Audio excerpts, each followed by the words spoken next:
Les mots de passe sont souvent source de maux de tête.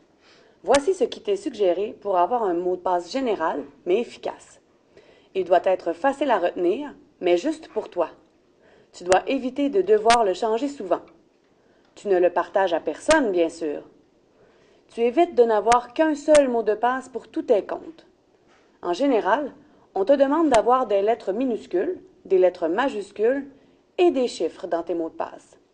Voici.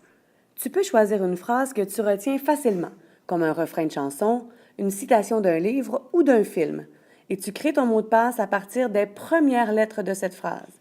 Comme par exemple, ici, la guerre, c'est pas une raison pour se faire mal, devient le mot de passe suivant.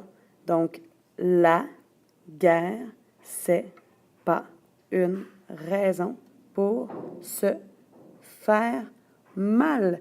Et on y ajoute toujours le même chiffre, le 10. Tu peux aussi partir d'un mot familier pour toi, comme par exemple basketball, et modifier ton mot de passe selon l'application où tu l'utilises, en choisissant toujours de garder certaines lettres des sites.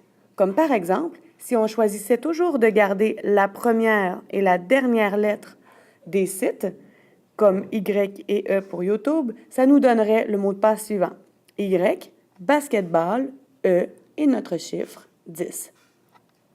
Même chose pour Facebook. On garde le F, on garde le K. Ça nous donne donc F, basketball, K, 10. Ce qui est important, c'est d'éviter de les perdre tout le temps, d'avoir à communiquer avec tes parents pour obtenir ton mot de passe pour une application d'école, ou de perdre du temps à chaque connexion parce que tu dois réinitialiser tes mots de passe constamment.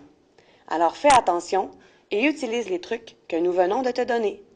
Bonne fin de journée!